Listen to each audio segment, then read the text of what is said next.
तेषां कविर्महावीर सवन इति त्रयासून ऊर्ध्वरेतस्सस्त आत्मविद्यायामर्वभावादारभ्यकृतपरिचया पारमहंस स्वयमेवाश्रमं भजन। एतेषां इनमें से कवि महावीर सवन इति इस प्रकार तीन आसन थे ऊर्ध्व रेतसा परम नैष्ठिक ब्रह्मचारी ते वे आत्मविद्यायाम दिव्य ज्ञान में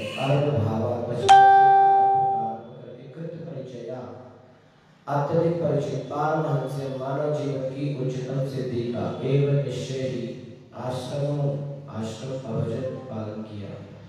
इन 10 पुत्रों में से 3 कवि महावीर तथा सवन पूर्ण ब्रह्मचारी रहे।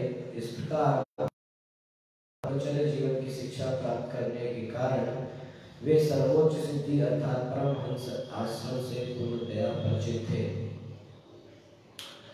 इस श्लोक में आगत ऊर्ध्वरेतसा शब्द अत्यंत महत्वपूर्ण है। श्री प्रभुपाद जी तात्पर्य बता रहे हैं, श्री प्रभुपाद की जय।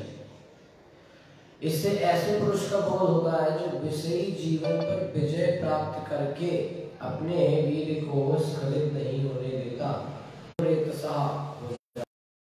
यानी कि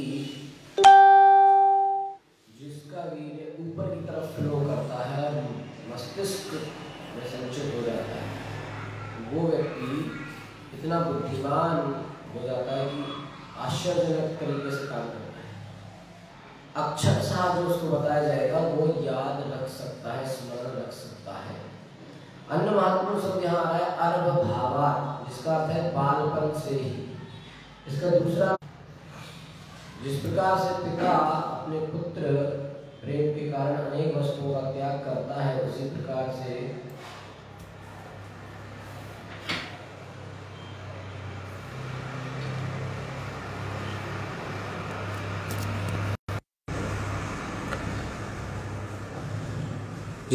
से पिता अपने पुत्र के प्रेम के कारण अपने वस्तुओं का त्याग करता है, उसी प्रकार से साधु पुरुष समाज हित के लिए समस्त शारीरिक सुखों का परित्याग कर देते हैं। इस प्रसंग में 6 गोस्वामियों से संबंधित एक श्लोक है। त्यक्त्या तूर्णमशेषमण्डलपति श्रेणीं सदा तुच्छवत् भूत्वा दीनगणेशकौ करुणया कौपीनकण्ठाश्रितौ। दीन पतित आत्माओं के प्रति दया भाव के कारण 6 गोस्वामियों ने अपने मंत्री पद को त्याग कर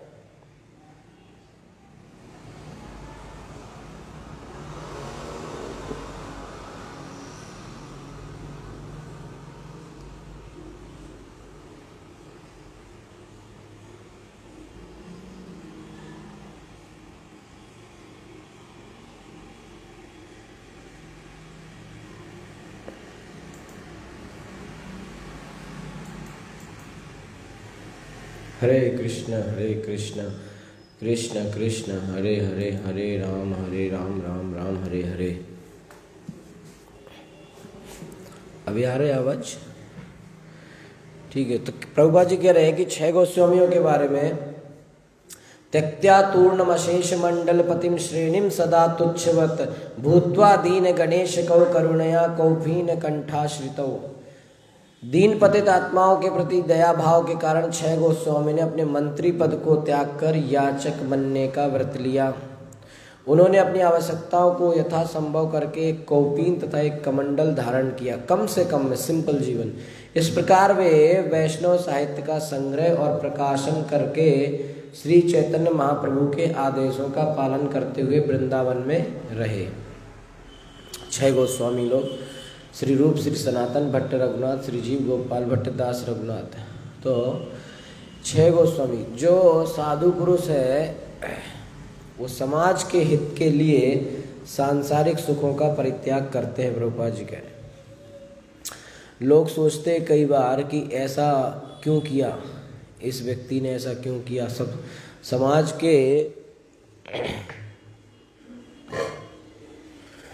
समाज में सब लोग सुखों के पीछे भाग रहे हैं तमाम तरह के, और इन्होंने ये सब छोड़ दिया, ऐसा क्यों, है ना।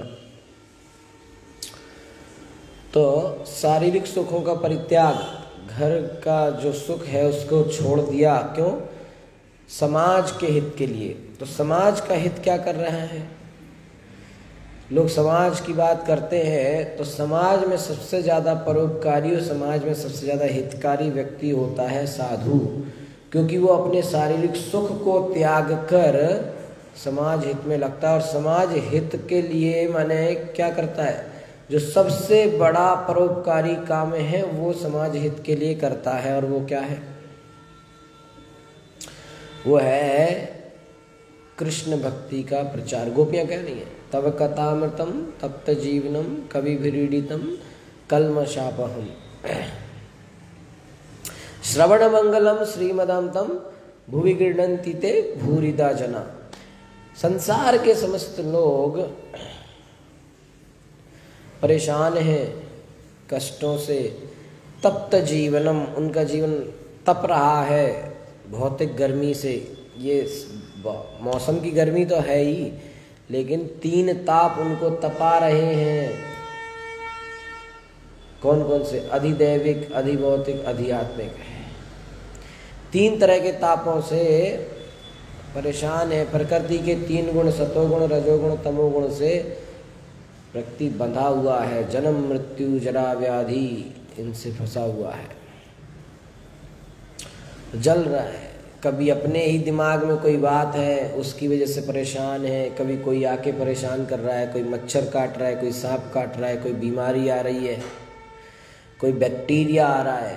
तो इस तरीके से व्यक्ति परेशान है। या फिर प्राकृतिक भूकंप आ गया, तूफान आ गया, तो जल रहे हैं, परेशान हैं। तो गोपियां कह रही है तप्त जीवनम तव कथामृतम। तो जो भगवान की कथा का जो अमृत है वो शीतलता प्रदान करने वाला है इस तप्त जीवन को। तो जो व्यक्ति श्रवण मंगलम श्रीमदांतम, बहुत ही सुंदर कथा जो सुनेगा, श्रवण मंगलम, मंगल करने वाली होती है भगवान की कथा। तो कह रहे हैं कि ये जो कथा है भगवान की, कृष्ण कथा अमृत के समान होती है। इसका जो फ्री में जो बांट रहा है, डिस्ट्रीब्यूशन कर रहा है, भुवि गृह्णन्ति ते भूरिदा जना, वो है कौन, भूरिदा जना माने सबसे बड़े परोपकारी लोग वो हैं जो इस कृष्ण कथा को प्रचार कर रहे हैं। तो कृष्ण कथा का प्रचार करने के लिए वो व्यक्ति अपने शारीरिक सुखों को त्याग देता है, घर परिवार त्याग देता है, ताकि संसार में भटकते हुए लोगों को कृष्ण कथा का ज्ञान दे सके। तो जब वो कृष्ण कथा का ज्ञान, संसार में तमाम लोग परेशान हैं, उनको कृष्ण कथा का ज्ञान देने के लिए इधर उधर सब जगह जाता है, भ्रमण करता है और लोगों को भौतिक तापों से बचाता है। इस तरीके से साधु जो अपने सब कुछ छोड़ के साधु बनता है, उसका काम क्या है कि कृष्ण भक्ति का प्रचार करे। हरे कृष्ण कृष्ण कृष्ण हरे हरे, हरे राम राम राम हरे हरे। हरे कृष्ण महामंत्र का प्रचार करे, कृष्ण भावनामृत का प्रचार करे, और इसी के लिए उसने अपना जीवन दिया होता है। इसलिए भगवान श्री चैतन्य महाप्रभु के आदेश पर 6 गोस्वामी ने भी यही किया, और उनके बाद उनके शिष्य सब लोग ये कर रहे हैं कि अपना सब कुछ परित्याग करके समाज हित के लिए जो है साधु बनते हैं और कृष्ण भक्ति का प्रचार करते हैं। ठीक है, तो आगे अगला श्लोक 27वां। इस श्लोक ये सारे गद्य के रूप में है। तस्मिन् उह व उपशमशीला परम ऋषियः सकल जीव निकाय आवासस्य भगवत वासुदेवस्य भीतानां शरणभूतस्य श्रीमच्चरण अरविंद अविरत स्मरण अविगलत परम भक्ति योग अनुभावेन परिभावित अंतः हृदये अधिगते भगवति सर्वेषां भूतानां आत्मभूते प्रत्यक आत्मनि एव आत्मनः तादात्म्यम् अविशेषेण समीयुः। तस्मिन् उस परमहंस आश्रम में वो निश्चय ही इतना प्रसिद्ध व निश्चय ही उपशमशीलः संन्यास आश्रम में परम ऋषि महान ऋषि सकल समस्त जीव जीवात्माओं का निकाय समूह आवासस्य निवास का भगवता भगवान वासुदेवस्य भगवान वासुदेव का भीता नाम जो भौतिक अस्तित्व के कारण भयभीत हैं उनका शरण भूतस्य जो एकमात्र शरण है श्रीमद् भगवान का चरण अरविंद चरण कमल अविरत निरंतर स्मरण अविगलित निष्कलुषित परम भक्ति योग भक्ति का अनुभावेन बल से परिभावित शुद्धिकृत विमल अंतः भीतरी हृदय अधिगते देखा वो भगवती भगवान सर्वेशम सब भूतानाम भूतात्माओं में से आत्मभूते शरीर के भीतर स्थित प्रत्यक्ष आत्मनि परमात्मा में एवं निश्चय ही आत्मनः अपना तादात्म्यम गुणों में एक समान अविशेषेण बिना अंतर के समीयुः साक्षात्कार किया। तो कह रहे हैं कि जीवन प्रारंभ से ही संन्यास आश्रम में रहकर ये तीनों अपनी इंद्रियों की को पूर्णतया वश में करते हुए महान संत हो गए। प्रियव्रत महाराज के 3 पुत्र, उन्होंने अपने मन को उन भगवान के चरण कमलों में सदैव केंद्रित रखा जो समस्त जीवात्माओं के विश्राम स्थल आश्रय हैं और वासुदेव नाम से विख्यात हैं। जो भव स्थिति से भयभीत है उनके लिए भगवान वासुदेव ही एकमात्र शरण है।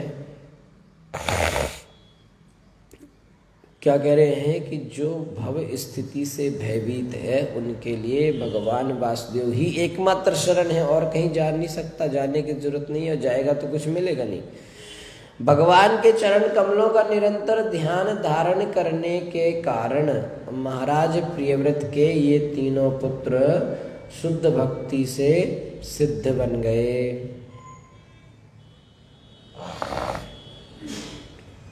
वे अपनी भक्ति के बल से परमात्मा के रूप में प्रत्येक के हृदय में निवास करने वाले भगवान का प्रत्यक्ष दर्शन कर सके।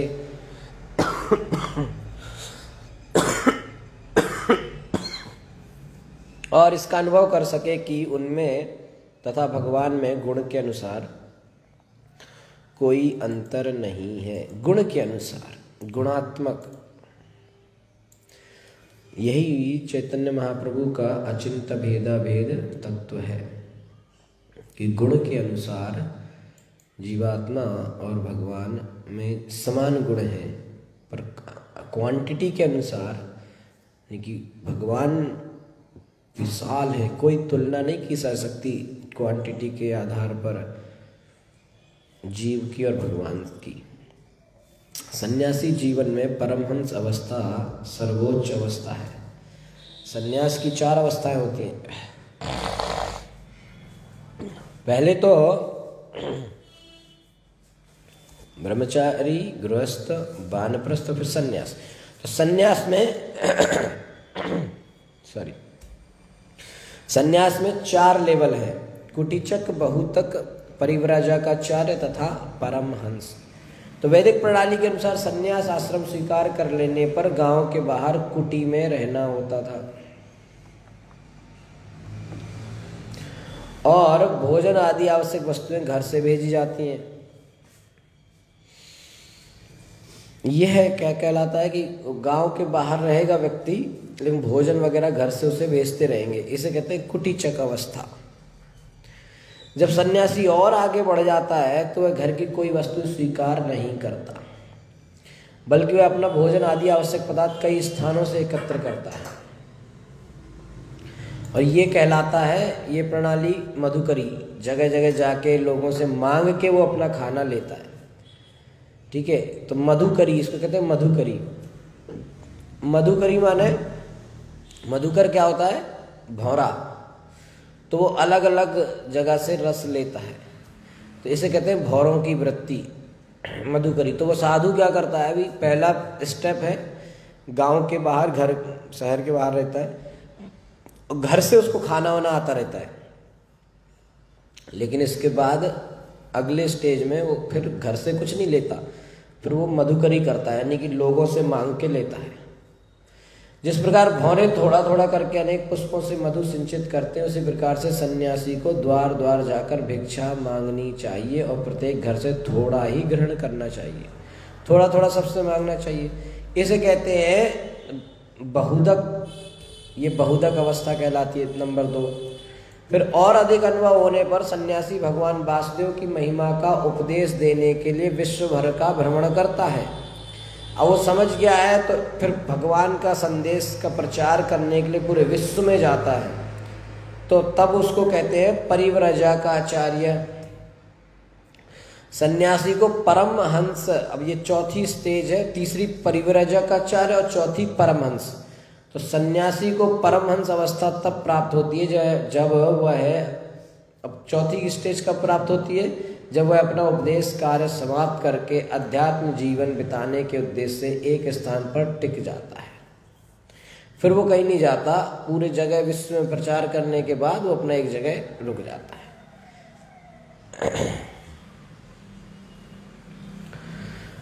तो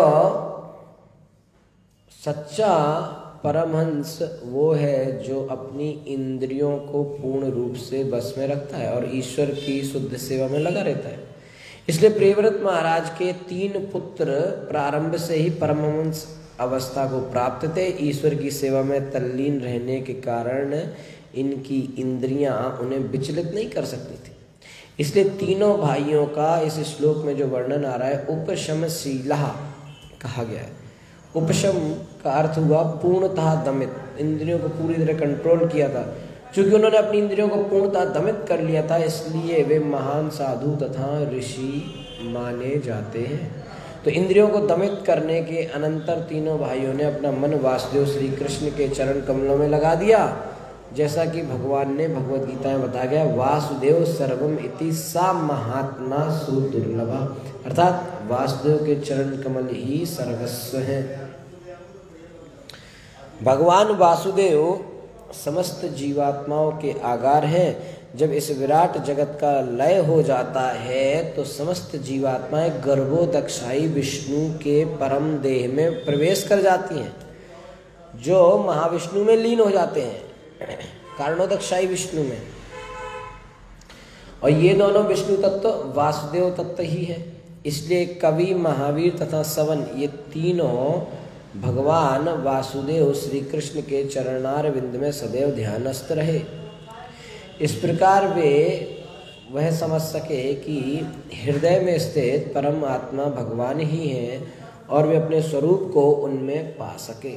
इसका आशय यह है कि केवल शुद्ध भक्ति से पूर्ण आत्म साक्षात्कार किया जा सकता है, ओनली शुद्ध भक्ति। इस श्लोक में वर्णित परम भक्ति योग का ये अर्थ है, भावार्थ है कि अमिश्रित अनन्य भक्ति के बल पर जीवात्मा के लिए ईश्वर की सेवा के अतिरिक्त अन्य कोई कार्य नहीं रहता। जैसा कि भगवान ने भगवद गीता में बताया है, वासुदेव सर्वम इति सा महात्मा सुदुर्लभा। परम भक्ति योग से मनुष्य अपने आप देहात्म बुद्धि से बाहर आ सकता है और भगवान का प्रत्यक्ष दर्शन कर सकता है। तो इसकी पुष्टि ब्रह्म संहिता में हुई है, प्रेमांजन छुरित भक्ति विलोचनेन संता सदैव हृदयेषु विलोकयन्ति यं श्याम सुंदरम अचिंत गुणस्वरूपम गोविंदम आदि पुरुषम तमहं भजामि। तो सिद्ध योगी जिसे साधु या सत्पुरुष कहते हैं, उनका क्या बताया गया कि प्रेमांजन छुरित भक्ति विलोचनेना, सदैव वो लोग अपने हृदय में संतः सदैव हृदयेषु विलोकयन्ति, संत पुरुष साधु पुरुष हमेशा अपने हृदय में भगवान का दर्शन करते हैं, प्रत्यक्ष दर्शन कर सकता है। और कैसे करता है? प्रेमांजन छुरित, उनकी आंखें प्रेम के अंजन, आंखों में प्रेम का अंजन लगा के वो भगवान के निरंतर दर्शन करता है।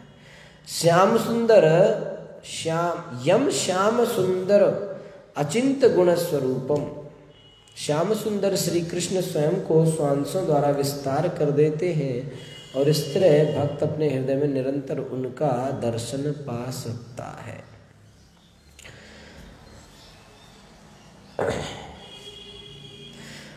अगले श्लोक में बता रहे हैं, अन्यस्यामपि जायायां त्रयः पुत्रा आसन् उत्तमस्तामसो रैवत इति मन्वन्तराधिपतयः। अन्यस्याम माने अन्य, अपि माने भी, जायायाम माने स्त्री से, त्रयः माने तीन, पुत्र आसन थे, उत्तम तामस रैवता, उत्तम तामस तथा रैवत इति इस प्रकार मनवंतर कल्प के अधिपतया शासक। तो महाराज प्रियव्रत की जो दूसरी पत्नी हुई उनके तीन पुत्र हुए और जिनका नाम हुआ उत्तम तामस तथा रैवत। तो बाद में यही उत्तम तामस रैवत तीसरा चौथा पांचवा मनवंतर के मनु बने। ठीक है, तो बाद में इन्होंने मनवंतर कल्पों का भार संभाला। तो ब्रह्मा जी के एक दिन में 14 मनवंतर होते हैं, यानी कि एक मनवंतर का समय माने एक मनु का जो शासन का समय है। तो जैसे सतयुग, त्रेता, द्वापर, कलयुग, ये 4 युग, और 4 युग को कहते हैं एक चतुर्युग या दिव्य युग। तो ऐसे जब 1000 चतुर्युग हो जाते हैं तो ब्रह्मा जी का दिन होता है, इतनी ही बड़ी रात होती है। तो ऐसे करके ब्रह्मा जी का जो है 30 दिन का एक महीना, और ऐसे 1 से साल और 100 साल की ब्रह्मा जी की उम्र है। तो ब्रह्मा जी के एक दिन में, जिसको एक दिन में जिसमें कि 1000 चतुर्युग आ गए, ब्रह्मा जी के एक दिन में 1000 चतुर्युग होते हैं। तो 1000 चतुर्युग में 14 बार मनु की सरकार बदलती है, यानी कि 14 मनु बदल जाते हैं। तो यानी कि एक मनु को कुछ 71 चतुर्युग मिलते हैं राज्य करने के लिए, शासन करने के लिए। तो एक मनु का जीवन काल का मतलब 71 चतुर्युग। और अब एक कलयुग की उम्र कितनी है? 4,32,000। द्वापर युग इससे दुगुना, त्रेता युग इससे 3 गुना, सतयुग 4 गुना, यानी सारा मिला के कहेंगे तो 43,20,000 साल का एक दिव्य युग होता है। 43,20,000 साल का एक दिव्य युग। और ऐसे 71 दिव्य युग हो जाएंगे तो एक मनु का समय, और ऐसे 14 मनु हो जाएंगे तो ब्रह्मा जी का एक दिन। तो इन मनवंतरों पर अभी जो कथा है चल रही है, ये प्रथम मनु स्वयंभू मनु की कथा चल रही है। इसके बाद द्वितीय मनु स्वारोचिष मनु जो कि अग्नि के पुत्र हैं वो आएंगे, फिर तीसरा, चौथा, पांचवा। तो बता रहे हैं कि उत्तम तामस रैवत ये तीसरे, चौथे, पांचवें मनु के मनु थे, मनवंतर के। ठीक है, छठवें में फिर चाक्षुष मनु, 7वां मनवंतर वैवस्वत मनु, वैवस्वान के पुत्र वैवस्वत मनु हुए, जो कि अभी वर्तमान में हम लोग रह रहे हैं। ये 7वां मनवंतर चल रहा है। तो इस तरीके से इन मनवंतरों पर शासन करने वाले प्रायः समस्त मनु महाराज प्रियव्रत महाराज के ही वंशज रहे। इनमें से 3 हुए उत्तम तामस रैवत। इनका विशेष रूप से यहाँ पे वर्णन आ रहा है। ठीक है, आगे देखते हैं अगला श्लोक 29वां। एवं उपशम अयनेषु स्वतनयेषु अथ जगति पति जगतीम अर्बुदानी एकादश परिवत्सराणाम अव्याहत अखिल पुरुषकार सार संभृत दंडः युगल आपीड़ित मौर्वी गुण स्तनति विरमित धर्म प्रतिपक्ष बहिष्मत्यः च अनुदिनम एदमान प्रमोद प्रसरण यौशिन्य पराभूयमाना विवेक इव अनौबुध्यमानः इव महामना बुभुजे। एवं माने इस प्रकार, उपशम माने उपशम अयनेषु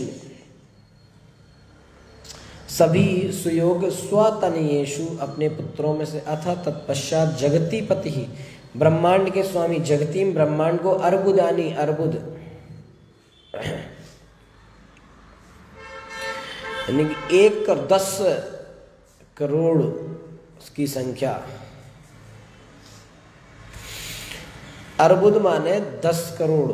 एकादश 11 परिवत्सराणाम वर्षों का अव्याहत बिना रोक टोक के अखिल विश्वव्यापी पुरस्कार माने शौर्य, सार माने शक्ति, संभूत प्रदत्त दंड, बलिष्ठ भुजाओं वाले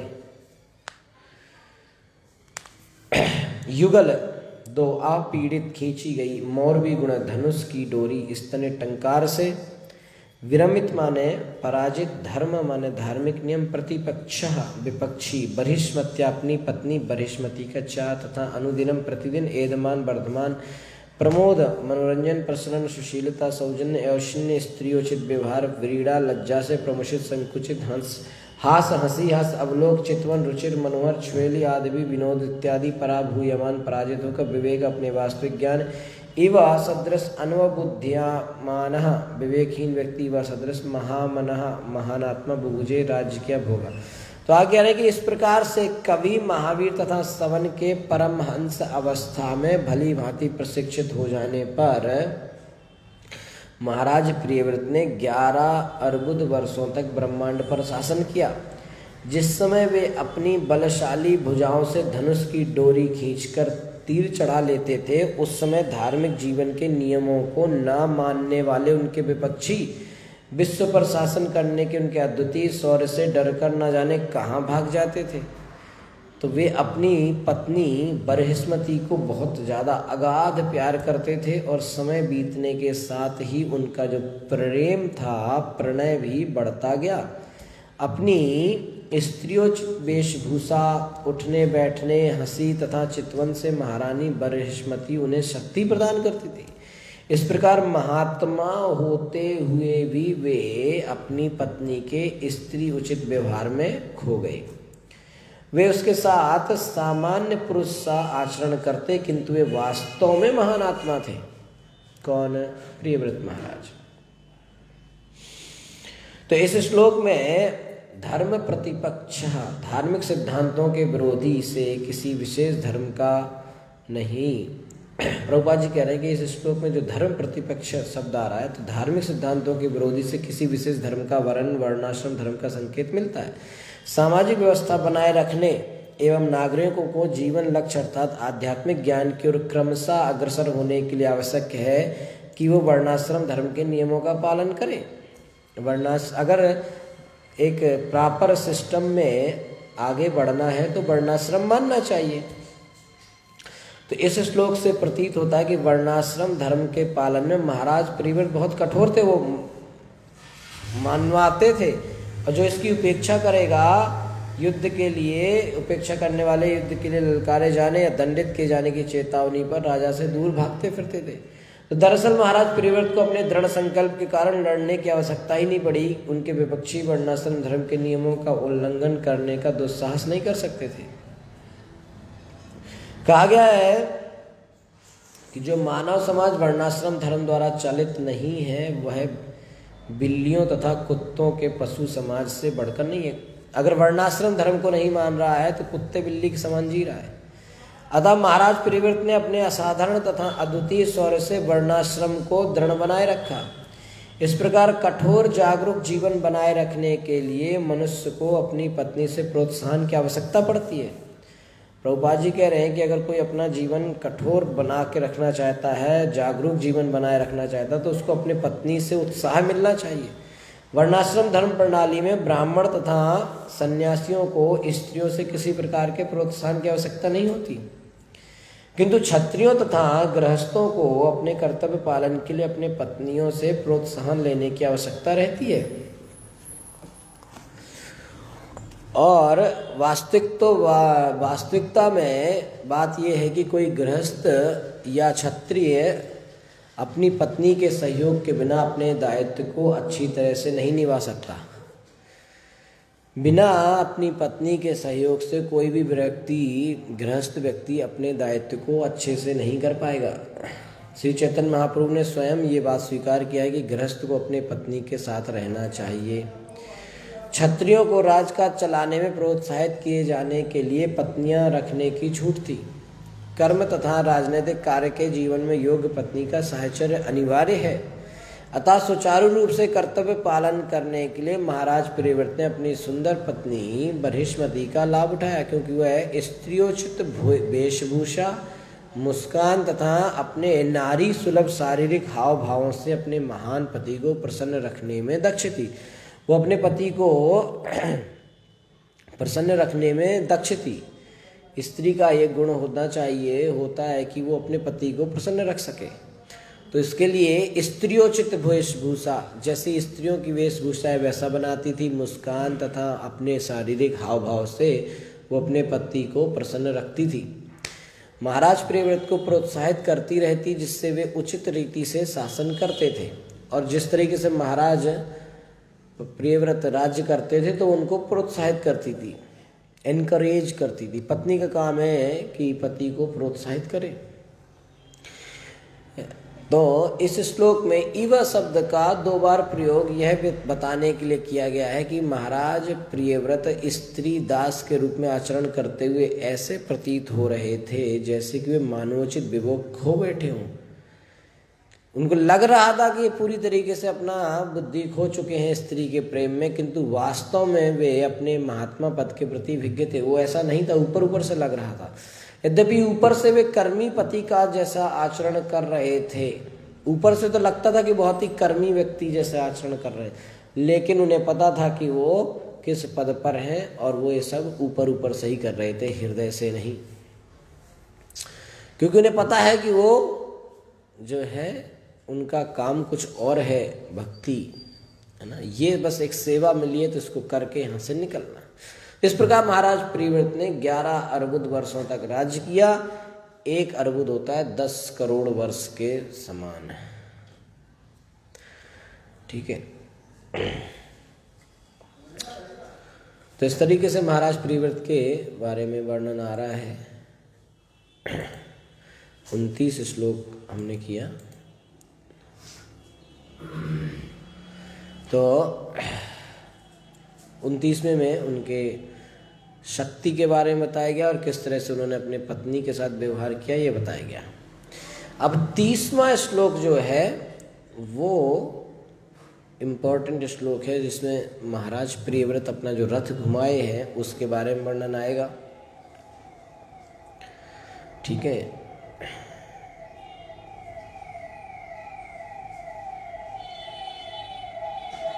ओके,